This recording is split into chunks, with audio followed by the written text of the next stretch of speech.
নাম দেওয়া থাকে সেই অনুযায়ী কাউন্টারে যা লাইন দিতে হয়, ওইখানে যা দেখবেন দুইটা লাইন, কাউন্টার কিন্তু একটাই, কিন্তু লাইন হচ্ছে কয়টা? দুইটা। তাহলে দুইটা লাইন হলো কেন? ওইখানে লেখা আছে বিজনেস ক্লাসের লাইন আর ইকোনমি ক্লাসের লাইন। বিমানের মধ্যে দুই ধরনের সিট থাকে, একটা হচ্ছে বিজনেস ক্লাসের সিট আর একটা হচ্ছে ইকোনমি ক্লাসের সিট।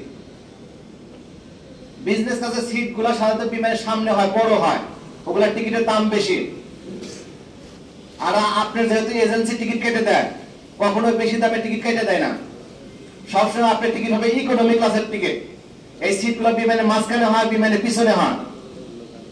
কখনো বিমানের সামনে সিটে বসবেন না, ওই সিট নাম্বার আপনার মিলবে না।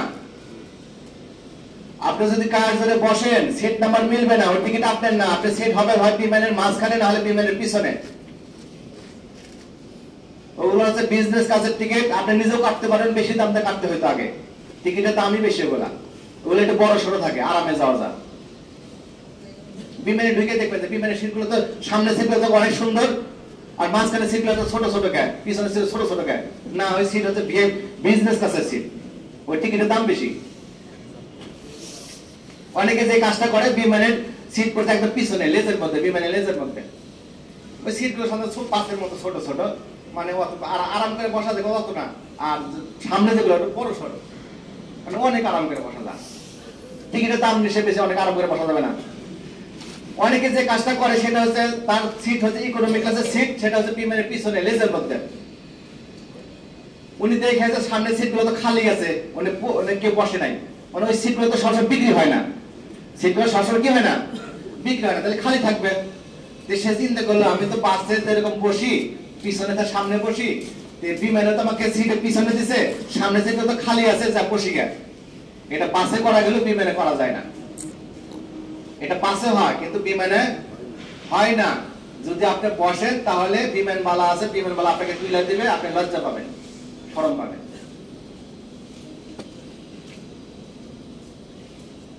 কাজে যে সিট দিবে, এটা কাউন্টার থেকে সিট নাম্বার দেয়, যেখানে ব্যাগ বুকিং হয় ওইখানে সিট নাম্বার দেয়, যেটাকে বলে বোর্ডিং পাস। কি বলে?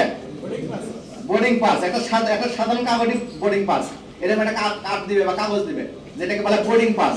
এর মধ্যে বিমানের সিট নাম্বার লেখা থাকে, কাউন্টার থেকে দেয়। কোথা থেকে দেয়? কাউন্টার থেকে দেয়। এই বোর্ডিং পাসে বলে সিট নাম্বার লেখা থাকে।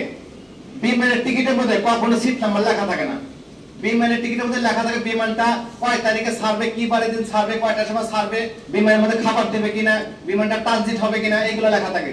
তাহলে আপনি বিমানে কোন সিটে যা বসবেন সেটা বিমান কাউন্টারে যা লাইন দিয়ে নিতে হয়, বোর্ডিং পাস নিতে হয়। ওরাই বোর্ডিং পাস দেয়, ওরাই ব্যাগ বুকিং নেয়। বড় ব্যাগটা নিয়ে নেয়, ব্যাগের একটা টোকেন দেয় এবং বোর্ডিং পাসটা দেয়। যা কাউন্টার থেকে যাইতে হয় ইমিগ্রেশনে।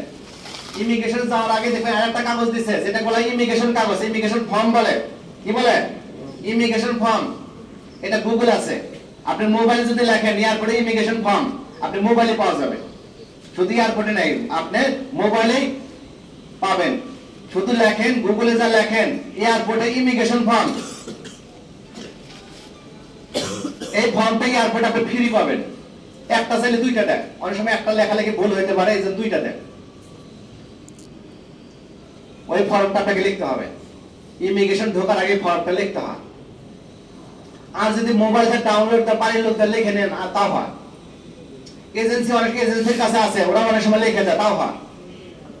যেহেতু ফর্মের কোনো দাম নাই, আপনি যেখান থেকে পারেন লিখে নিয়ে এয়ারপোর্টে জমা দিলে হয়, ইমিগ্রেশনে জমা নেন।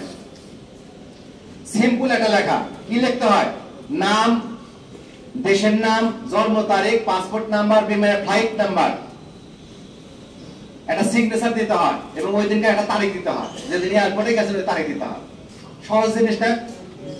এটা সামান্য একটু লেখাপড়া জানলে সে লিখতে পারবে। আর যারা লেখাপড়া জানে না, এয়ারপোর্টে তৈরি করে, অনেকে কাছ থেকে লিখে নেয় আর অনেকে টাকা পয়সা দিয়ে লেখে না। এয়ারপোর্টে গুলো লেখার জন্য লোক আছে, একটা লোক দেখবেন যে কলম নিয়ে ঘুরে বেড়া, এইগুলো লেখার জন্য দেখবেন যে কলম নিয়ে ঘুরে বেড়া। ওরা আপনাকে সাহায্য করার জন্য আসবে, গায়ে পড়ে সাহায্য করবে, বিনিময়ে টাকা নিবে। দেখছেন যে আপনি লিখতে পারতেছেন না, ও আপনাকে খেয়াল করে আসবে, কি ভাই আপনি ফর্ম লিখে দেন, বলবে ঠিক আছে, বিমানের টিকিট আর পাসপোর্ট দেন, কারণ এগুলো দেখে লিখতে হয়। পাসপোর্টের মধ্যে আপনার নাম আছে, জন্ম তারিখ আছে, বিমানের টিকিটের মধ্যে ফ্লাইট নাম্বার লেখা আছে, এগুলো দিয়ে লিখবেন। লিখতে 1 মিনিট সময় লাগে। কয় মিনিট? 1 মিনিট পরে বলবে দেন 500 টাকা দেন। আমরা অনেক কাছে 100 টাকাও চাই, মানে যার কাছে যেবার নিতে পারে 100 টাকা, 500 টাকা, 1000 টাকা। অথচ এইটা আপনার মোবাইলে আছে। কোথায় আছে?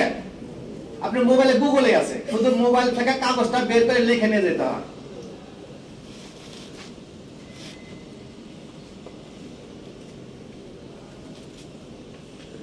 ওটা ইমিগ্রেশন জমা নেয়, অন্যান্য কাগজের সাথে ওটা ইমিগ্রেশন জমা নেয়। সব কাগজে ইমিগ্রেশন অফিসার দেখে, বেশি করে দেখে পাসপোর্টটা, বেশি করে দেখে কোনটা? পাসপোর্টটা। দেখবেন পাসপোর্টটা বাইর করে আপনার মুখের দিকে তাকাইছে, পাসপোর্টের ছবির দিকে তাকাইছে, পাসপোর্টের ছবির সাথে আপনার চেহারাটা মিলায় ভালো করে। অনেক সময় অনেকের ছবির সাথে পাসপোর্টের চেহারা মিল নাই, ভয়ের কিছু নাই, মিল নাই থাকতে পারে। পাসপোর্টটা করছে 5 বছর আগে, আগে দাঁড়িয়ে ছিল না, এখন দাঁড়িয়ে আছে, আগে দাঁড়িয়ে কেটে ফেলাইছেন, এরকম অনেক ঝামেলা থাকতে পারে, সমস্যা নাই। পাসপোর্টের ছবির সাথে আপনার চেহারা মিল না থাকলে কোনো সমস্যা নাই। ওরা তখন জিজ্ঞেস করে আপনার বাবার নাম বলেন, ও তো পাসপোর্ট দেখে দেখেই বলবে। পাসপোর্টে আপনার বাবার নাম আছে না, বলবে আপনার ঠিকানাটা বলেন। ও পাসপোর্ট দেখে মিলাইবে যে আপনার কথার সাথে পাসপোর্টের ঠিকানাটা মেলে কিনা, তারপরে ছেড়ে দেয়। পাসপোর্টের মধ্যে সিল সাপোর্ট মেলে তারপরে কি করে? ছেড়ে দেয়। সবচেয়ে খুশির খবর হচ্ছে বাংলাদেশে ইমিগ্রেশন অফিসার কাউকে আটকায় না, একটু ঝামেলা হলে তারপরে ছেড়ে দেন।